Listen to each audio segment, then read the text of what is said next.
Good evening. Am I audible?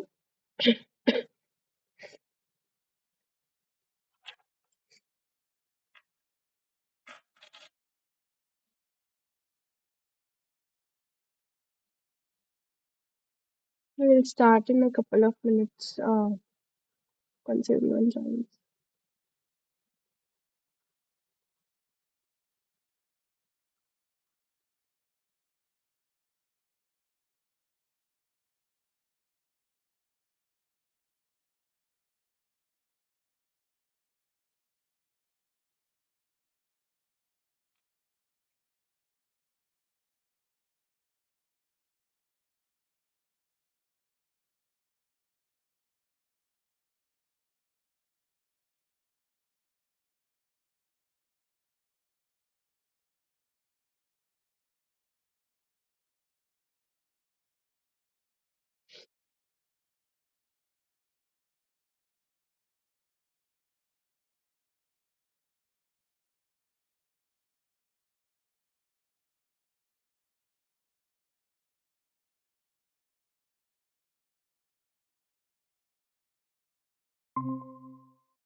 Yeah, should we start?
Yeah, is my screen visible to you all?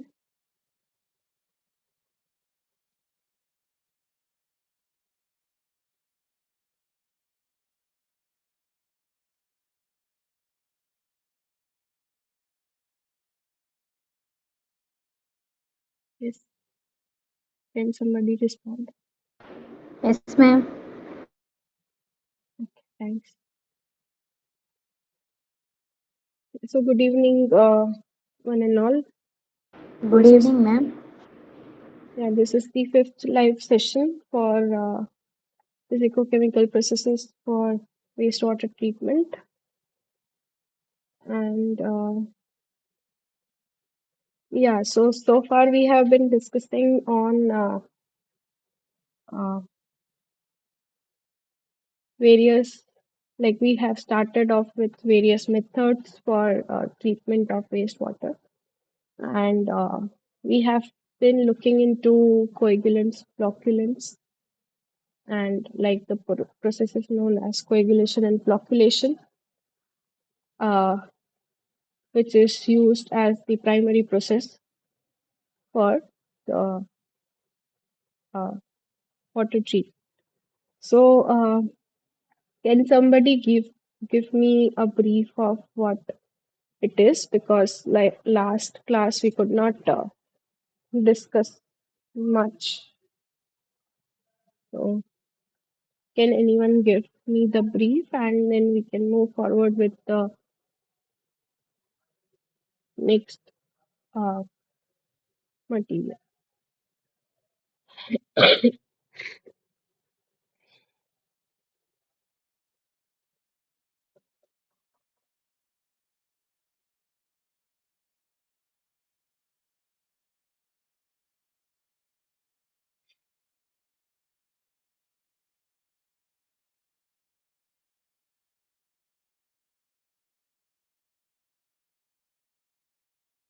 Yeah, so let me just give you a brief.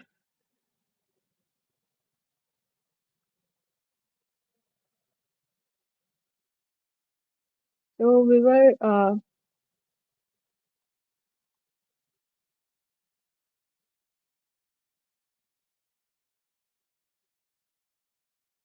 coagulation,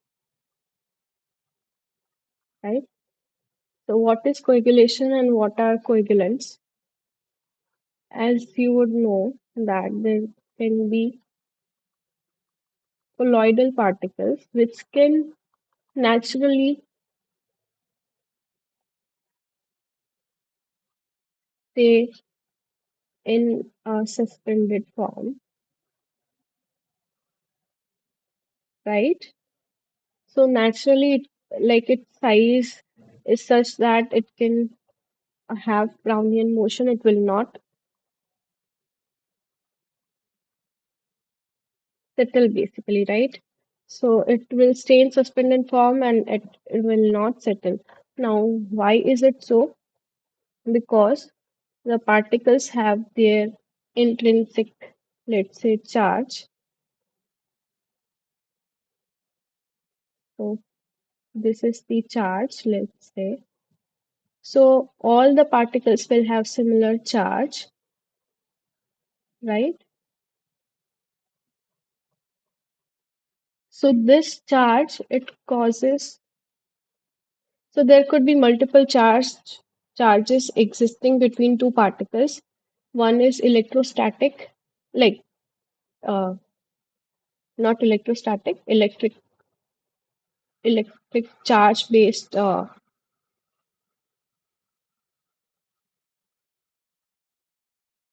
force depending on the charge, and physical force, which can include van der Waals force of attraction. Right? So this is a weak force and this is always attractive, right? So this is always attractive. Now, contrary to this, the charge-based attraction or repulsion, it could like it can be of two types, attraction or repulsion. And we all know that positive and negative they attract, and same charge may it be negative negative or positive positive, they both repel, right? So depending on the amount of charge, there could be some positive or negative um, force. Now, since these particles are of similar nature, they have some intrinsic charge, and that charge is same, like charges they possess. So there will be a net charge, which will be electrostatic repulsion minus the uh, van der Waals force of attraction, which will be making them keep suspended in the solution, right? Now, so we want to nullify this charge by adding another chemical which is known as coagulant, so that this charge is neutralized. And once this charge is neutralized, these particles, they, so for example, alum is added, right? Ferrous sulfate. These are very common coagulants which are used, and coagulants are nothing but the material or the chemical which are used for, you know, neutralizing this charge. So when I add this, sorry, you can look into the reactions. I will not go into deep, but these are able to reverse the charges because of its own charge. For example, if it's Al3 plus, then the negative charge will be nullified by Al3 plus on its surface. And once the charge is neutralized, the repulsion reduces and these particles can come closer and form bigger particles which can easily settle, right? Now, how does settling depend on? Settling depends on multiple factors, which includes the size, right? So the smaller the particle, smaller, like lesser will be the uh, force of gravity, right? So for any particle, there can be multiple forces acting for settling. Gravitational force, and if the particle is very small, because gravitational force is nothing but m into g. Now, if the mass is very small, then this acceleration is so less that this force is not allowing it to settle, right? So it will float. Now, if the mass increases, the gravitational force increases, and the bigger particles, they experience more force, and at the end, they will settle. So, what we are utilizing here, we are trying to increase the size of particles by nullifying the charge, by adding extra chemicals which are nothing but coagulants. And once the size of these particles is increased by addition of coagulants, these are easier to settle, right? So they can be like the suspended solids in any wastewater. They are all separated first, like we add chemicals to increase their size, and then we send it to sedimentation tank where we, allow it to settle. So this is a numerical which if you want I can look into it, or like this was all about, like this is more or less the coagulation portion, and we can move to sedimentation, right? So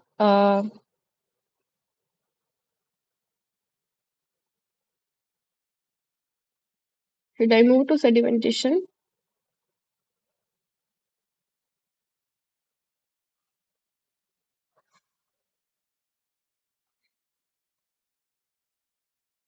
Yeah, okay. Let's move only. I guess nobody is responding. Okay, so basically what we uh, do is in the coagulation tank followed by flocculation. So coagulation we add, and here we have a rapid mixing, right? Within few seconds only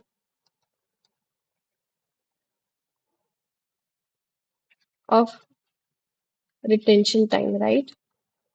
Within this much second, the entire water stream in the tank is mixed, and then it goes.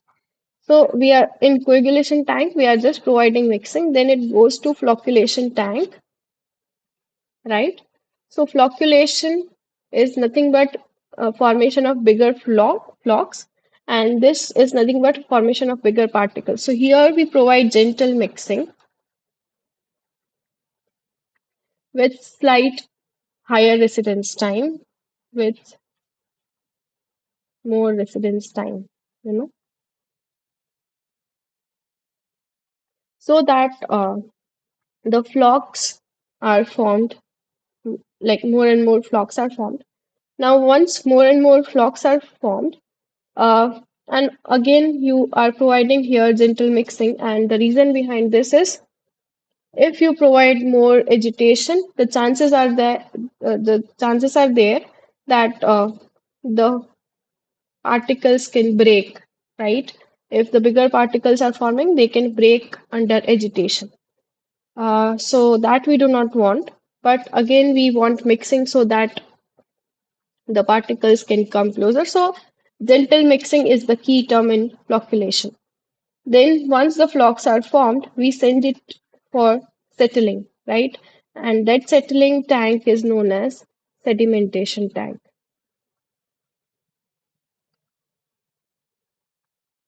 or sedimentation basin or clarifier. So here, what is our aim? Our aim is to separate all the solid particles which are settlable, right?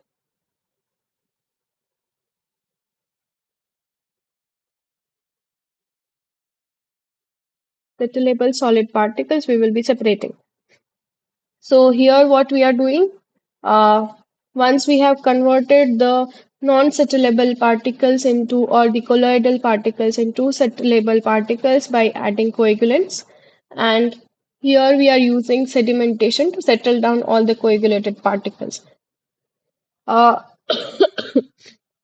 okay, so there are multiple zones in which sedimentation occurs, and it depends on the concentration of the solid particles which are present in that particular, you know, uh, case. So here we have four types of sedimentation. First is discrete settling, where the particles they act individually and they settle individually depend and you know there is no force of interaction or there is no interaction with the neighboring particle because of the low concentration of solids. So they act discretely with their own individual properties, right? Next is again the solution is very dilute, but here the particles have formed some flocks or some uh, because of the addition of coagulants like the flocculation or the flock formation is still going on. So that is nothing but flocculation settling. Now next is if you have some higher concentration of solid. So in that case, what happens is the particles they are close enough to interact with other particles and they uh, hinder the settling or they obstruct the settling of other particles. So they can strike with it and hinder the settling of other particles. So again, it can all you can see similar, uh, you know, settling zones in a sedimentation tank. And last is the compression settling, where all these particles they come so close that the last option is like the more particles will only be added by compressing the existing particles, right? So whatever the particles coming in this zone, it will compress the because of the weight of the addition of particles. So more and more, so compression it will have both, right? So it will not be only solid.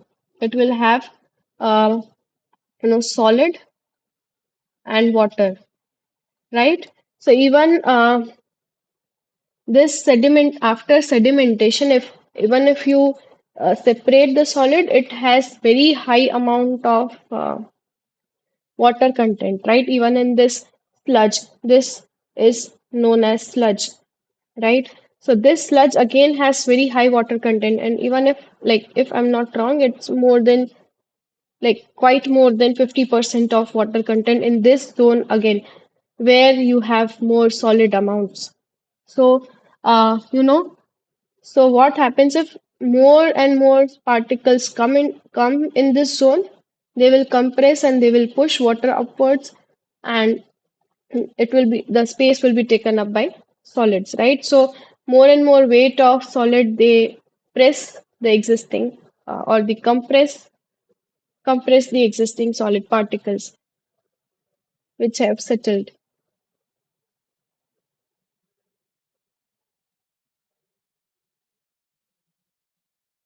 Yeah.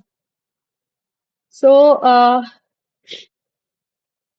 can somebody tell me what sort of forces act on an individual particle while they are settling?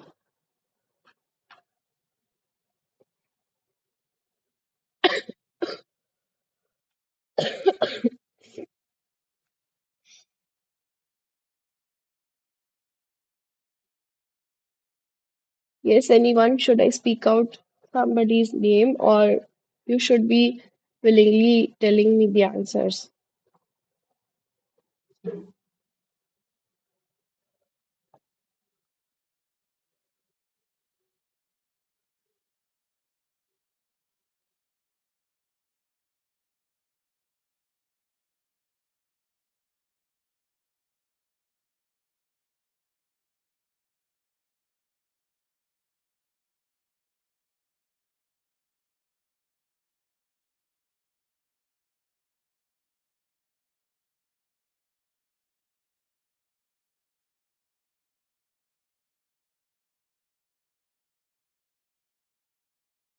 Yes, anyone?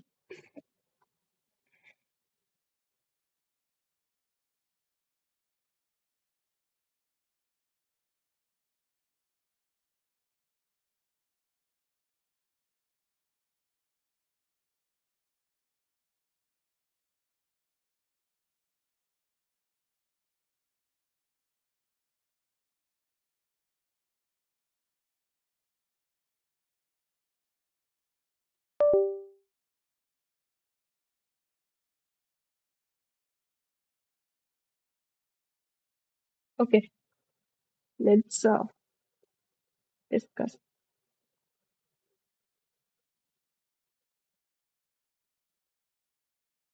Okay, so any particle which is present in any liquid, it can have three different forces acting on it in a vertical direction, right?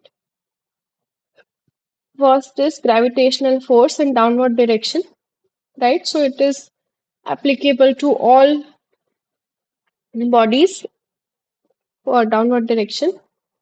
Now, since this particle, depending on the size, let's say it has size dp, like the diameter, it has replaced some amount of water, right?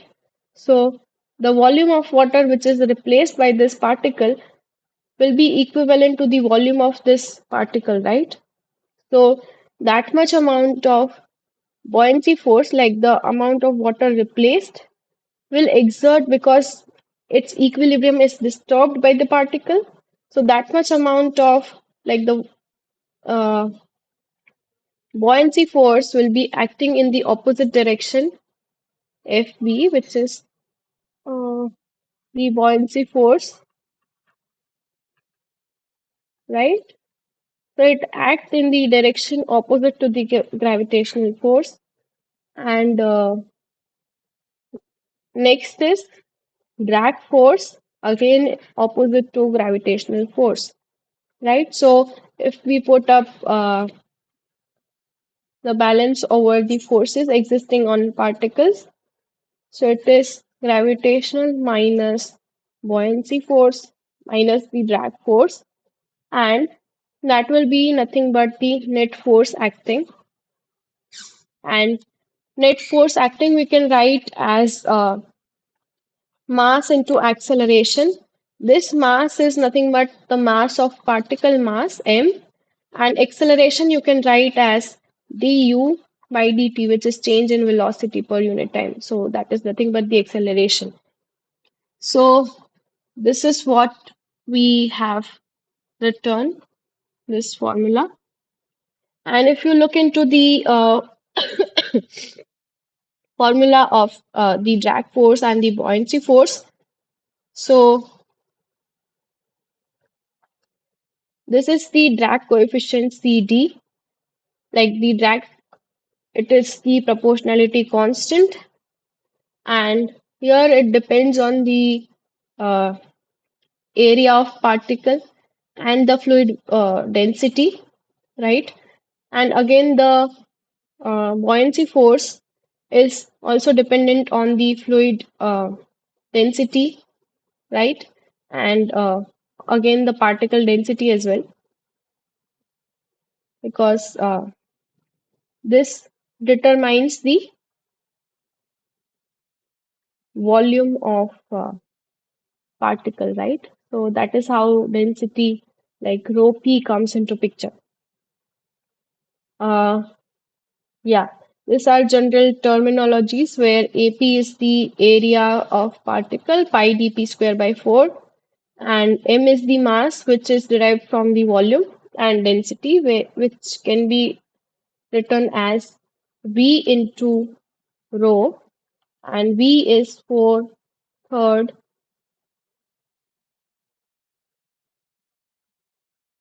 pi r cube, and r if we replace by dp, then 4 by 3 pi dp cube by uh, 2 cube, right? So 2 square, this is cube will be cancelled out, so it will be pi dp cube by 6. And this is the volume. If you multiply it with rho p, you will get the mass of particle. Are you getting till this point?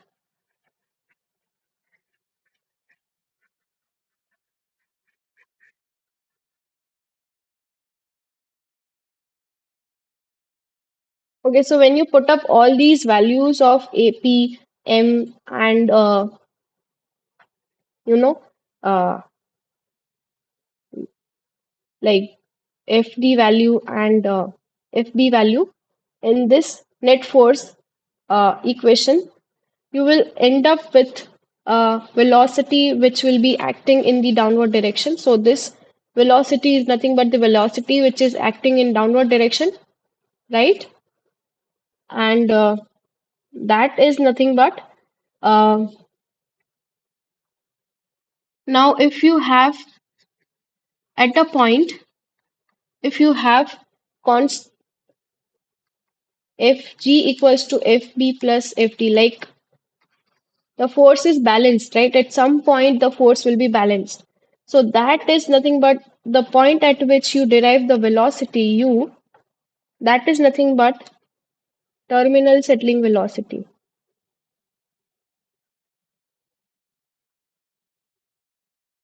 And once you have achieved this terminal settling velocity ut, it will remain constant. Okay, so now the particle will keep on settling at that velocity only. And for that, the formula, like you can put up all the value, and this will be the final form. So this is the formula for terminal settling velocity,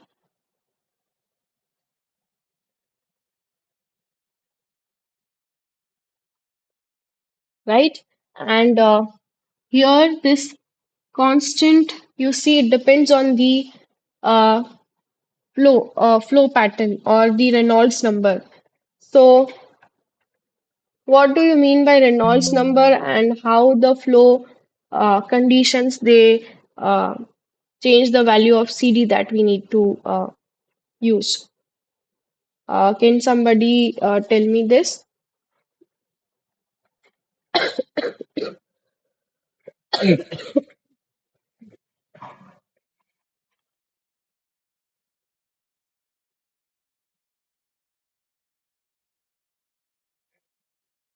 Okay, so if not, uh, there are three. Reynolds number is nothing but it depends on the viscosity and the velocity, right? So it's nothing but rho Vd by mu, the formula. And depending on this values, there are the flow, like the flow of fluid is divided into three types: laminar, transition, and turbulent, right? Depending on the value. Now, for all these three conditions, you have different uh, CD value. Uh, so for laminar, it is CD equals to uh, 24 by RE. Uh, for transition, also you have some iterative formula which includes root of RE. I don't remember actually. You also uh, can check and remember for your future assignments. And for turbulent, it is a constant term. I guess it's 0.44, right? Or 0.46. So, depending on the flow regime, you need to check and your CD value will be decided. Again, if you have like this, we were deriving for a spherical particle, right? Now, what if your particle is not spherical, right? So the forces that are acting can change. Okay, so the net force can change. In that case, we take into account like not just this, uh, this particular field, but in any field, if you are using a particle which is having shape other than sphere, then you consider a factor which is known as shape factor, or you call it as sphericity, which is represented by phi. Okay. So by this formula, you can find out uh, the dp, like what could be the dp if your particle with irregular shape resembles to a sphere, right? So in that case, you can derive sphericity, like you will be given the value of sphericity, and you just need to multiply, right?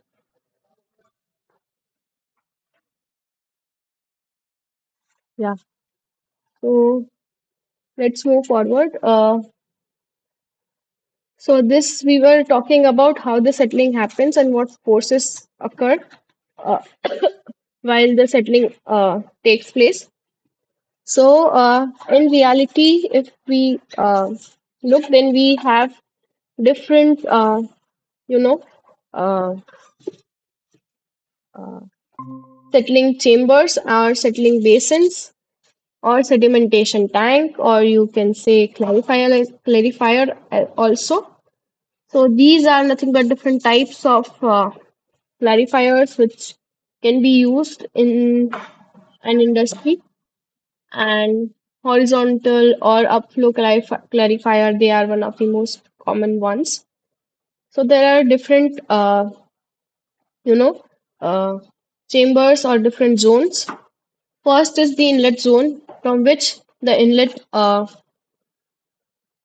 like the flow rate of water goes inside the actual basin, right? Now there are baffles provided here. You see, one is a bigger baffle and another is perforated ones. So why, like, what is the need of a baffle which is, sorry,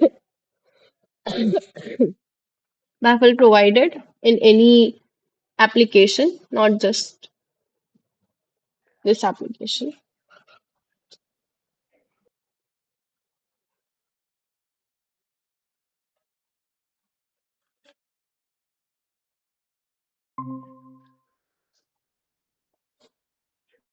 Sorry,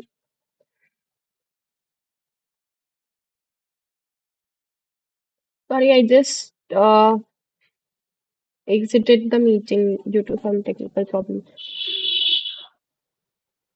Yeah, let me just share my screen. Yashvi, hello.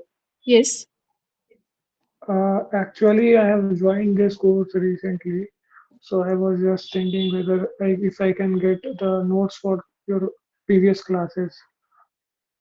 yeah, so the notes as well as the video presentation of the classes conducted, the links have already been shared to you, like on the portal, I guess. So you can go through those and you will have the access to the previous classes and the slides. All right. Yeah.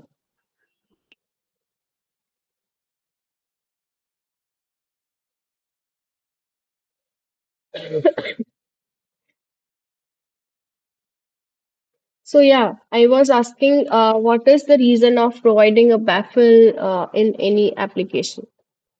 So anyone? To stop the flow, Yeah. So by this means you are restricting the flow, and right, and you want your particles to be separated, right? So by this baffles, you are providing an obstruction to the particles. So bigger the particles, more it will be obstructed, and it might even fall, right? So its velocity will reduce when it enters, and it can easily settle. So you are reducing the velocity, you are obstructing its flow, and hence you are allowing them, like you are providing the ways or means to settle, right? So,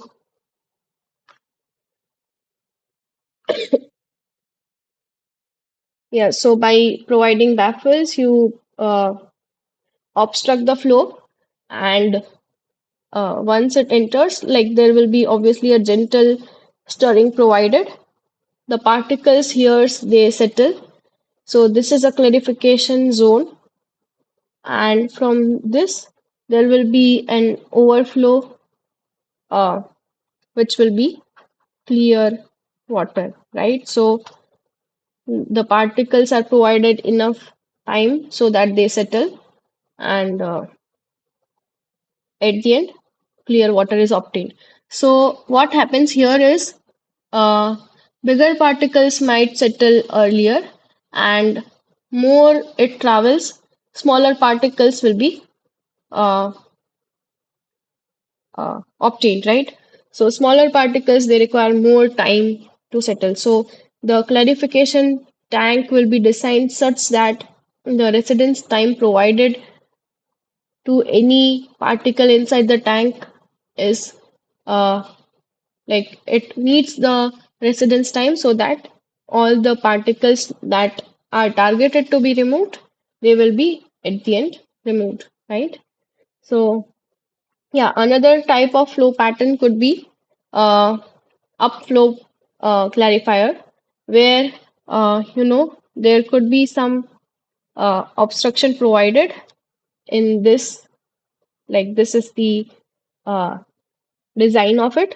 So from this inside, it goes like this, and then it goes upwards, right? So water will go upward, but the particles, because it is going in an opposite direction to gravity, so the particles, because of density, higher density, so what happens here is, uh, water will have lower density as compared to the solids which have higher density or higher mass, right? So water can go easily upward, and the particles or the solid having higher density, they will be like its velocity will be reduced, and heavier the particle, easier will be the settling. So as it travels upward, the solid particles they have reduced velocity, and at the end they will, they can be separated. Yeah, so if we look into the design perspective of a horizontal sedimentation tank, which is most commonly used. So in that case, let's say this is a basin. So the flow is in horizontal direction. So you have velocity of wastewater, you can say like this is the flow direction. So velocity you can derive in horizontal direction is nothing but flow per unit cross section area, right? So this is the relation between velocity and the flow rate and the cross section area. And if you yeah, so that is the velocity in the horizontal direction. Now for settling, it has to travel in the vertical direction, so in the downward direction. And sorry, let's say its terminal settling velocity is vt in the downward direction. So as you know that it is experiencing any particle here which is entering here, it is experiencing two forces due to velocity, one in horizontal direction, another in vertical direction, right? So the net force, this is the basic physics, right? So you would have learned this in your class, that if there are two forces in like perpendicular direction, this will be the net force acting, right? So the net velocity will, you can say it will be like this in this direction, right? So what uh, we want the particle with like the smallest diameter, because it will take more time to settle. Bigger particles will be easier to settle.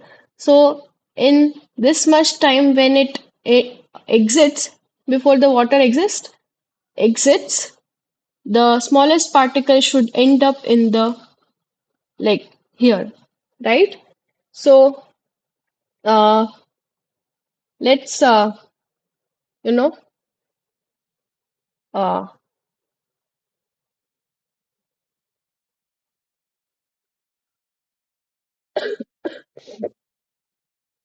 so for that, what you do, um, the horizontal component of velocity will be q by a, which is the cross section area, and if it enters in the this direction, so the perpendicular cross section will be w into h, right? And let's say uh, the distance traveled will be nothing but L, right? So L by TH is the horizontal distance traveled. Now, if you talk about terminal settling velocity, so it is traveling distance h in time uh, t, right?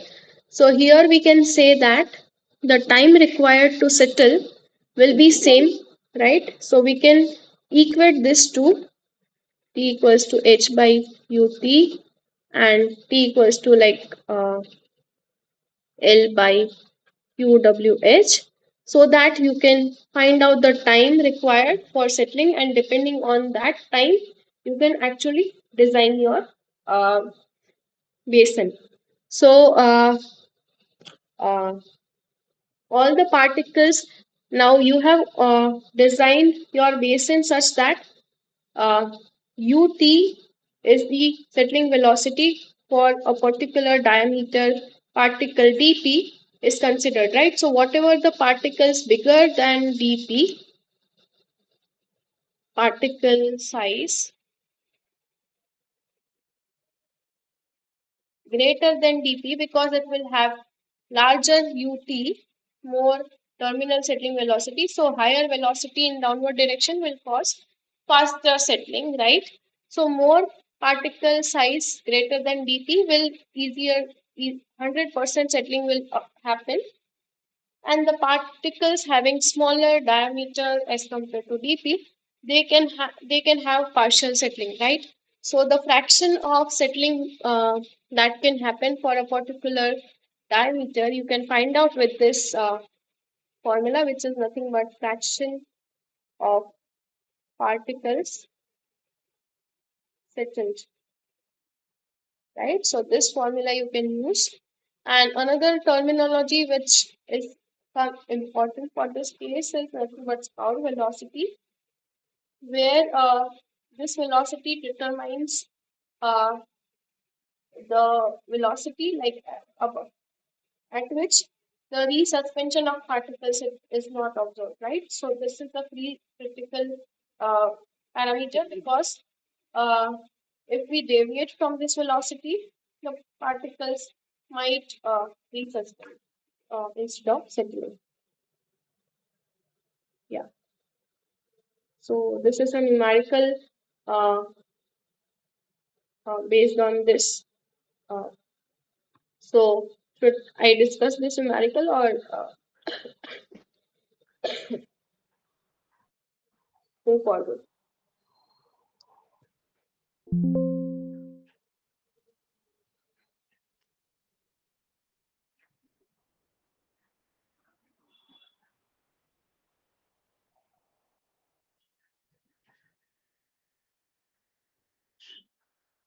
Okay, let's take a quick look on this. A town is supplied water with this much flow rate, right? So flow rate is provided to you, and design a sedimentation for uh, a water works.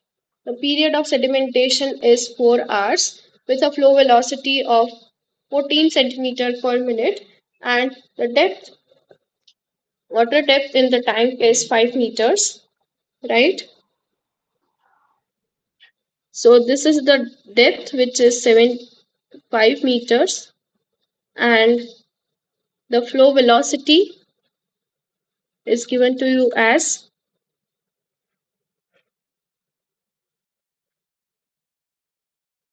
14 centimeter per minute, and correspondingly the flow rate is given to you as 1.2 10 to the power 6 liters per day, right?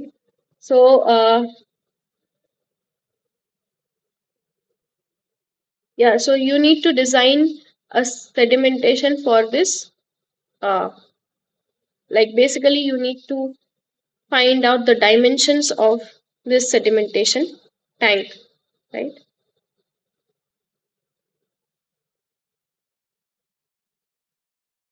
Yeah, so consider this as the unit of centimeters. Yeah, so first you need Hello. to find, yeah,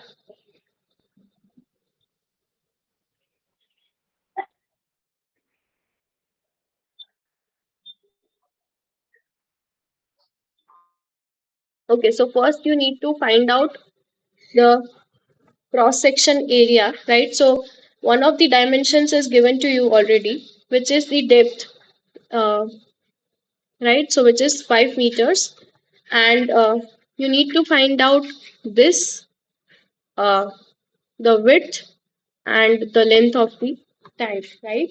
So in that case, first you need to find out the cross section area where the water enters, right? So cross section area is nothing but this depth into the width, and later you can find out the length from the volume of tank. So volume, amount of water treated during the detention time period is nothing but uh, flow rate uh, equals to volume per unit time, right? So to find out this volume, you just multiply with time, right? So that you get 200 meter cube, right? So the required amount of length is nothing but flow rate. Yeah, so velocity is already given to you in the horizontal direction. So as we have discussed, velocity is nothing but distance traveled per unit time. So the distance traveled is nothing but here the length because it's horizontal velocity per unit time. So the time spent by water is 4 hours.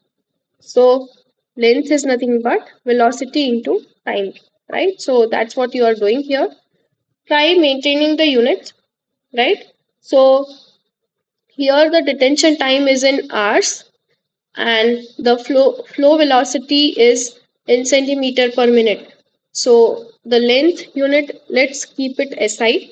So convert this centimeter into meter first. So you divide it by 100. So 14 by 100 is nothing but 0.14, and convert this minute into hours, right? So that you can account for this detention time in hours.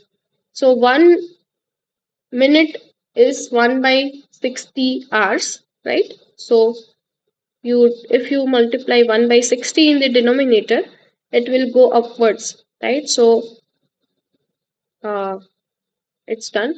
So this will be nothing but the length if you solve it. And the cross section Hello. area, yeah, yes,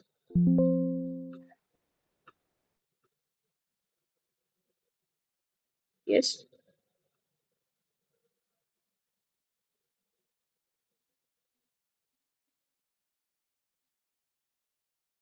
yes.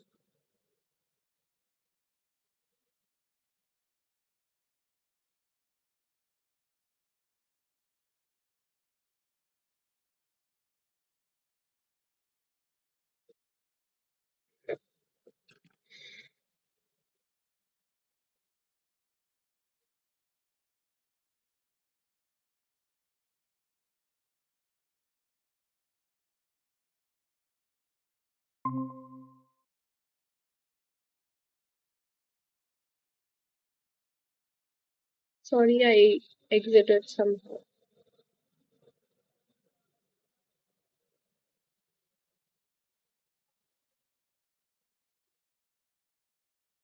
Yeah, so here the what the professor has done, he has taken the entire capacity and divided by length, so you will get the cross section area.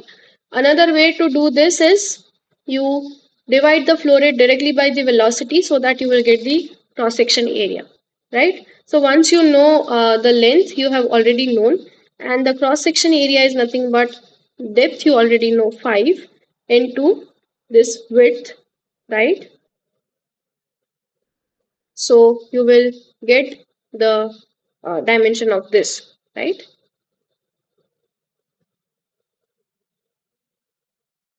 Yeah.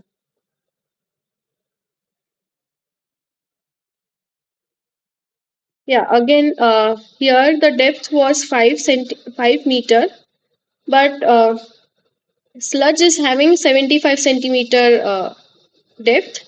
So that you need to subtract because that will be the net depth which is available for sedimentation, right?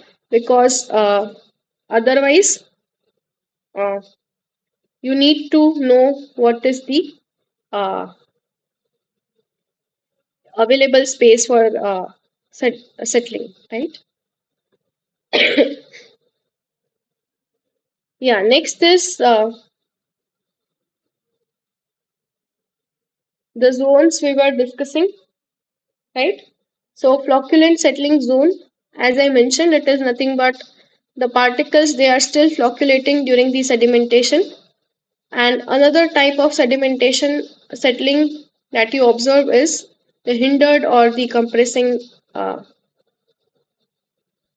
compression settling, right? So hindered settling, it appears as if it is a zone because you assume, like it is not always the case, but you assume that the relative position of the particles, they are uninterrupted and it moves as if it is moving as a zone. And after this, what remains is the compression of the particles, as I had mentioned. So yeah, uh, so you need to find out there are key terminologies for any sedimentation tank. during this process, uh, the overflow rate, it is nothing but the amount of clear water which we are taking out. And during that, uh, let's say this is the tank. So the overflow rate is nothing but the outlet water which we are taking out.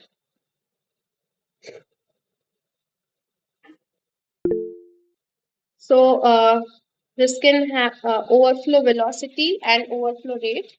So rate is the flow rate, and if you are asked for velocity, somebody has raised and somebody was even speaking. Actually, I'm not able to see the screen. Oh, sorry.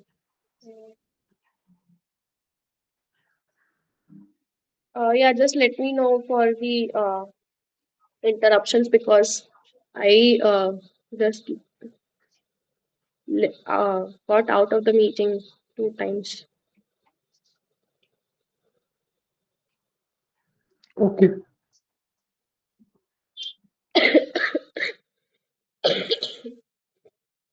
Yeah, so there are two things you need to consider. One is clarification, where actually the uh, particles are settling. Another is thickening, and thickening, as the name suggests, it is nothing but the concentration of solid is increasing because of the hindered settling or because of the compression settling, right? So for finding out the area, like earlier what we had discussed was how we can find out the area for clarification, right? So for entire sedimentation tank, and the area that we had subtracted was for the sludge area, right? So that includes thickening.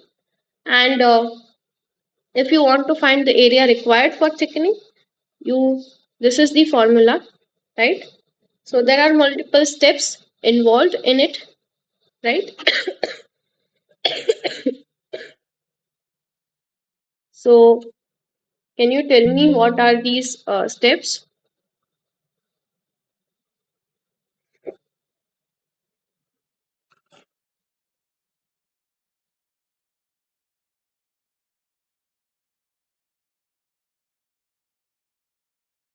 Somebody please check these steps. I will be back in a minute. I will just take some water.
Yeah, so anyone?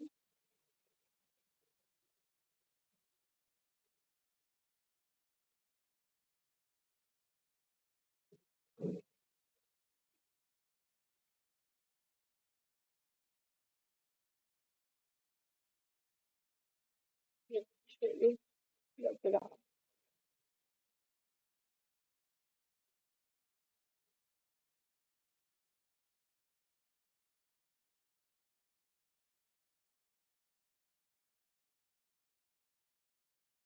Yeah, so first you need to do an experiment where you will be noting down the interface, right? So uh, you will have two things. When you are settling, there will be a clear zone and there will be a zone where the sedimentation has already, like the particles are already present, right? So in that case, you will have an interface and you will plot interface versus time, right? That you will be plotting. So you know the concentration, right? So already the concentration, inlet concentration P naught, you already know.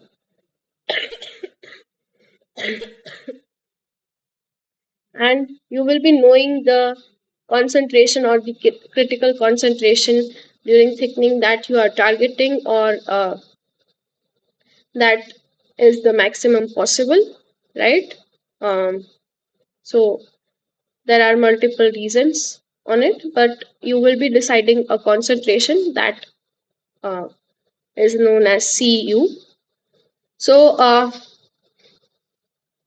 first on this curve, you uh, note down the Cu value and the height corresponding to that. Now you draw a tangent at this Cu as well as this point, which is the C naught, right? So at C naught again also you draw tangent, and the intersection point of these two tangents, this is, let's say this is the point. Now whatever is the angle, you divide it into two, and that is another point C2, right? So uh, from that again you draw a tangent, and here from this point on this line, this intersection point, if you draw below, that will give you tu value, which is nothing but the time required for achieving the settling that you are targeting in the thickening zone, right? So that formula you can use, okay,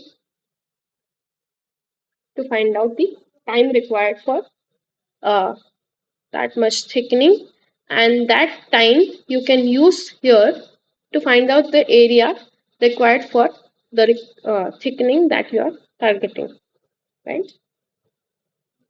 Okay, so let's move for the assignment. First question is, the best coagulant could be chosen usually by which laboratory test? What is the answer for this?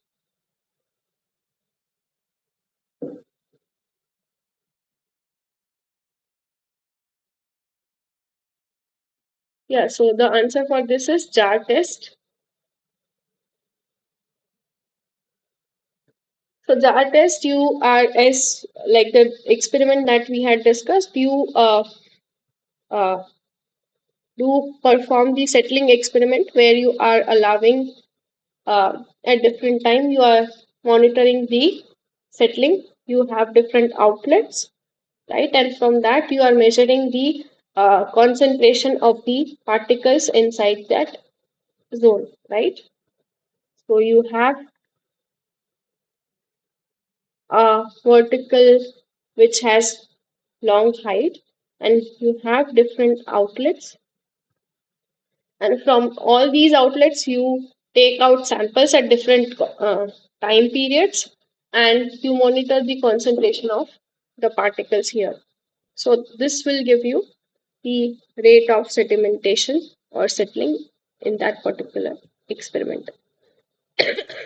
Next question is, in the sedimentation basin, which force is responsible for settling of the flocks?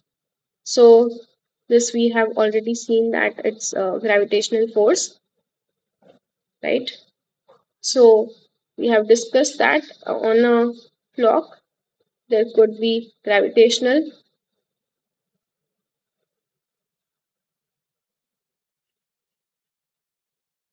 buoyancy, and drag, right? So these are opposing forces. So any of this will not cause settling. Correct answer is gravitational force. Next is, during the settling, high concentration slurries, uh, both hindered or zone settling or compression settling usually occurs in addition to discrete or flocculent settling. So the answer is correct, like it's true. Next question is dash.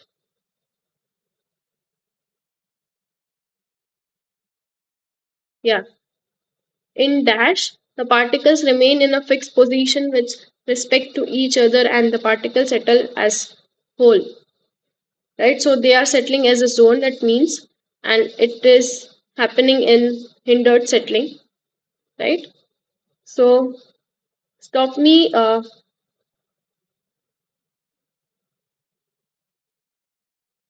if you are not getting right at any point. Next question is, discrete particle settling sedimentation uh, is characterized by particles that settle discretely at a constant velocity, right? So they are not interrupted and they settle at a constant velocity which is equal to terminal settling velocity. Next question is, what is the value of drag coefficient in the laminar zone? So that is nothing but, you need to remember this, 24 by RE, and RE is nothing but the Reynolds number, rho V d by mu.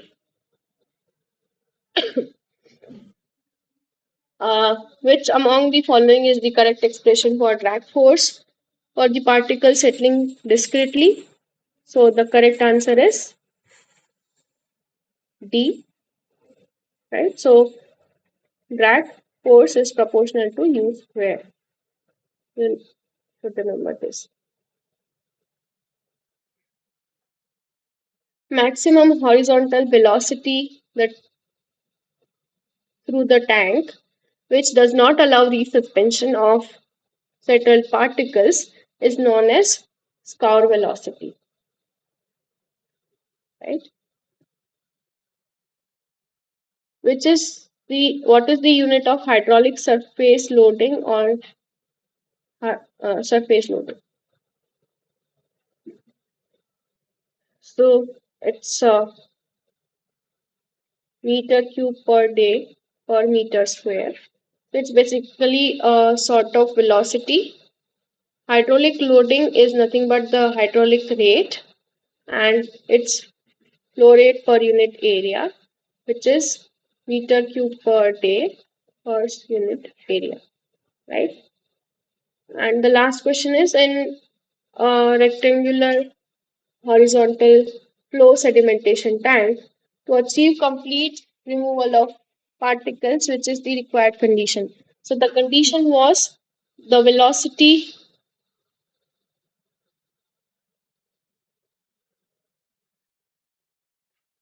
yeah, so the flow terminal settling velocity ut should be greater than or equal to the velocity surface loading or the horizontal velocity, right?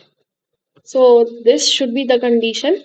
And here, if you look into it, the terminal settling velocity should be greater than or equal to half of the surface loading? No. Twice the surface loading? No. The reverse expression, Surface loading of the tank should be greater than or equal to terminal settling velocity. That is also wrong because if horizontal velocity will be more, the particles won't even settle. And the last option, terminal settling velocity should be greater than or equal to surface loading of the tank. That is the correct answer. Yeah. So D is the answer here.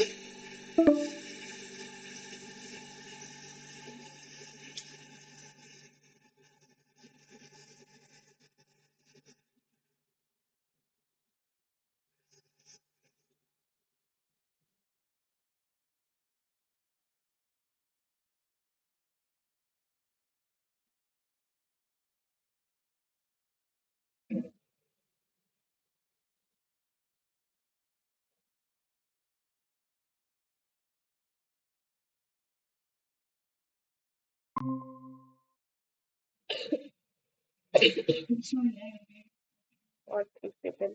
Um, yeah. So which was the last question which uh, I was discussing?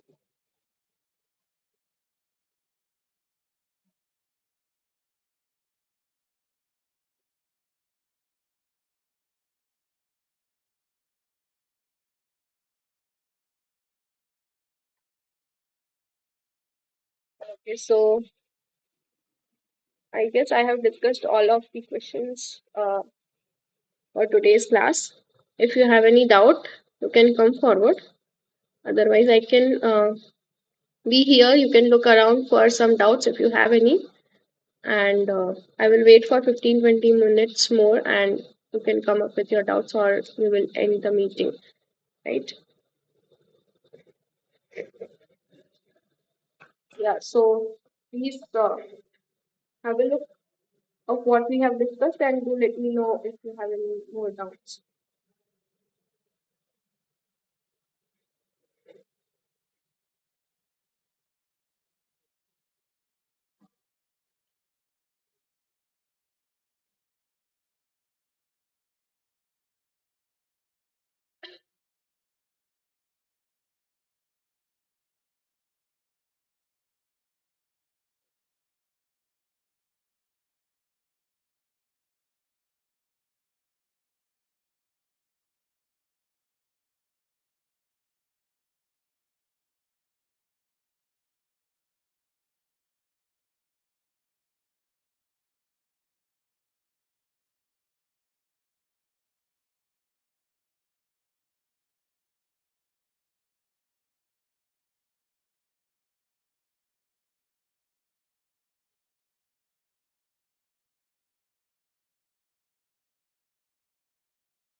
So if you don't have any further doubts, I will end this class. Thank you everyone for joining. Thank you.